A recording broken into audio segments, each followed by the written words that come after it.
good morning everyone and welcome to our focus group discussion. Our discussion today is entitled The Small Island Mining Permits Problem. First of all, let me introduce myself. My name is Inaya and I'm a student from Airlangga University Communication Science Department. It is such a pleasure to see participants from various universities and academic background joining this discussion. This shows how relevant and urgent this issue is for all of us as a future generation of Indonesia. Today we'll be discussing the small island mining permits problems as issue that recently sparked national attention, especially after several environmental and political controversies in regions like Raja Ampat and Riau Island. Through this session, we aim to see how this issue impact not only in environment but also in economy, tourism, spatial planning, environment, and Indonesia long-term development. Before we begin, let me explain the rules from today's discussion. 1. Each speaker will be given 2 minutes to present the arguments. 3. Please maintain a respectful, constructive, and academic tone at all times. Okay, now let's start to our first speaker, Zalfa, who will discuss the issue from environmental perspective. Zalfa, time is yours. Okay, thank you for the occasion. In my opinion, from an environmental perspective, mining permits on small islands bring severe consequences. First, mining, especially open pit operation, destroys small island ecosystem, removing natural vegetation and damaging native habitats. Second, mining activities cause emissions, water pollution, and sedimentation as loosened soil washes into the sea and smothers coral reefs and seagrass beds. Third, this degradation leads to major biodiversity loss. Small islands like Raja Ampat, home to unique and vulnerable species, have already suffered large-scale deforestation from nickel mining. In short, these impacts are structural and long-term. If unchecked, they will be difficult to reverse and threaten the ecological future of Indonesian small islands. Thank you. Thank you, Zalfa, for highlighting how mining threatens the ecosystem of our small island. Next, we will hear from Irsan, who will explain the impact of the issue on the local economy and coastal communities. Irsan, time is yours. Okay, thank you, Inaya. I think mining in the small islands creates serious and long-lasting economic challenges for local communities. That the damage to coral reefs reduce fish population, making it difficult to fishermen to maintaining their traditional livelihoods. As fishing becomes less reliable, many residents are pushed to depend on mining companies for work, which is risky because their income can disappear instantly if the mine shuts down or commodity prices fall. While mining, companies earn large profit, local people often receive very little benefit and are left to deal with pollutions, environmental degradations, and the loss of natural resources they once relied on. These situations widens the economic gap between powerful companies and vulnerable coastal communities. In the long term, the destruction of marine and coastal ecosystem also eliminates future opportunities such as tourism and sustainable fisheries. So, making it even harder for local residents to achieve stable economic growth and secure their livelihoods. Thank you, Irsan. Now, let's move to Lydia, who will cover the topic from the perspective of spatial planning and territorial security. Okay, thank you. So when we talk about mining on small island, the issue isn't just about environmental damage, but it actually affects how we manage our space as a country and how secure our territory is. A lot of Indonesia's small islands sit right on our borders, and they act like natural guard posts. So if those islands get damaged because of mining, we're weakening our presence in those border areas. And damaged islands come with real risks. Abrasion, sinking, even disappearing entirely especially with rising sea levels. If a small island sinks, that's not just sad for the environment, it can actually lead to questions about our maritime boundaries. Other countries might challenge our baseline points, and that could impact our economic zones and our control over important sea routes. So the impact is much bigger than the island itself. From a spatial planning perspective, mining also changes how the island is supposed to function. These islands aren't meant to be mining sites, they are supposed to work as buffer zones, protecting bigger land areas from waves, storms, and even security threats. When mining destroys coral reefs or coastal vegetation, the island loses its natural protection system. It becomes more vulnerable, and that vulnerability affects the stability of the whole region around it. Thank you. This perspective is very important since small islands are often located near Indonesian national borders. Thank you, Lydia, for the strategic insight. Next, we invite Feby to explain the impact of tourism and creative economy sectors. Thank you. If we're discussing the proposed revocation of mining permits in the Riau Island, which came to light after a pollution incident around Citylin Island, Gunung Patah village in Karimun in June 2025. The pollution was triggered by some mining activities that have been going on for almost 20 years.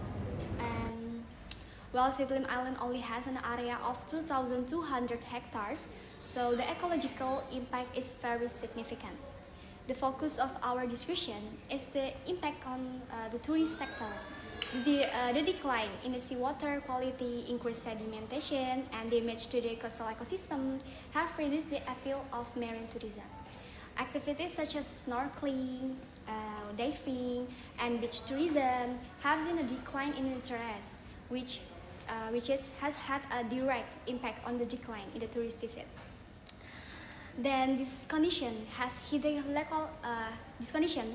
local economy from homestay, manager, tourists, boat providers to MSME players on the coast. We also want to explore whether revoking mining permits can be starting point for recovery. What are the most important steps to take to restore Karimun's image as a tourist destination? Is ecosystem restoration, a re-promotion campaign, or special support for tourism operator needed? Through this discussion, we hope to formulate a shared perspective on the balance between economic activity and tourism sustainability on small island like Citylin. And let's begin. Thank you. Okay, now let's hear from Karina, who will focus on the topic regulation and governance. Time is yours. Thank you, Inaya. The issue of revoking mining permits on the small island of the Riau Island indicates problem in regulation and governance. The pollution case on Citylin Island has reignited the debate between regional economic needs and environmental protection. First, there is tension between ministries. The Ministry of Marine Affairs and Fisheries emphasized the ban on mining on small island, while the Ministry of Energy and Mineral Resources and local government request a review of the regulation. This shows a lack of policy synchronization at the central level. Second, there is a clear weakness in supervision and law enforcement.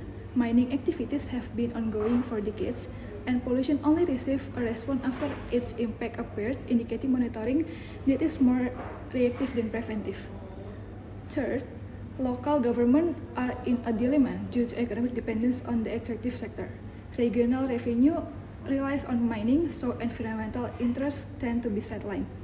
Fourth, there is a potential for political conflict of interest. Pressure from industry players and the need to maintain political support can affect objectivity in making policies that should favor sustainability. Ultimately, this situation highlights the importance of regulatory harmonization, ensured listening, transparency, and accountability. The government needs to balance short-term economic interests with the long-term preservation of the environmental and the communities of small island. Thank you. Thank you, Karina. Now we move on Devran, who will explain the social impact and potential conflict caused by these issues. So the conflict between mining companies and local residents often arises due to power imbalance in decision making related to land use and resources extraction. Community resistance to mining activities frequently leads to intimidation, criminalization, and even horizontal conflicts among residents with different interests. The situation creates prolonged social tension, especially when companies receive political or administrative support that silence community voices. And in the context of the Riau Island, the pressure to either revoke or maintain mining permits can trigger friction between groups who feel harmed and those whose livelihoods depend on the mining sector. Furthermore, the threat of forced relocation is one of the most severe social impacts experienced by local communities. When village areas fall within mining concession zone, residents not only lose their physical land but also the living space that has shaped their cultural identity for years. Non-transparent or unfair relocation processes can lead to psychological distress, a sense of loss, and the erosion of social cohesion. And losing access to the sea, plantation, or communal areas forces communities to confront major disruption in their daily routine, worsening uncertainty about the future and increasing the potential for broader conflicts. That's all. Okay. Finally, we will hear from our last speaker, Timo, who will deliver his perspective of Indonesia long-term development and sustainability. Mining on a small island violates fundamental principles of sustainable development, particularly SDGs 13, 14, and 15, because it damages highly fragile ecosystems such as coral reefs, seagrass beds, and irreplaceable biodiversity. Despite exiting bans, Indonesia continues to issue mining permits, deepening its dependence on environmentally destructive extractive industry. This led to severe environmental degradation, social conflict with local and indigenous communities, and the criminalization of environmental activists. As a result, the potential of small island for sustainable tourism, nature conservation, and renewable energy is undermined. Continued destruction will cause Indonesia to lose valuable opportunities for a green economy and long-term sustainable development. Stopping mining activities and shifting toward conservation and green economic initiative is essential to securing the country's sustainable future. Okay, this will be our final presentation before we enter the response session. Thank you, all the speakers, for your powerful and insightful perspective. Based on today's discussion, we can see that the issue, how small island mining permits, is highly complex and interconnected problem. Ladies and gentlemen, there is no single perspective that can stand alone. Instead, we need cross-sector collaboration, stronger policy integration, and greater commitment to sustainability to ensure that development does not come at the cost of ecological destruction and community well-being. Hopefully, this discussion can broaden our perspective and encourage us as students from various disciplines to become more aware, more critical, and more responsible in responding to national issues like this. Once again, I would like to thank you all speakers and participants for their valuable contribution today. I am Inaya, your moderator. Thank you very much, and I hope this discussion has been meaningful for all of us. Have a great day.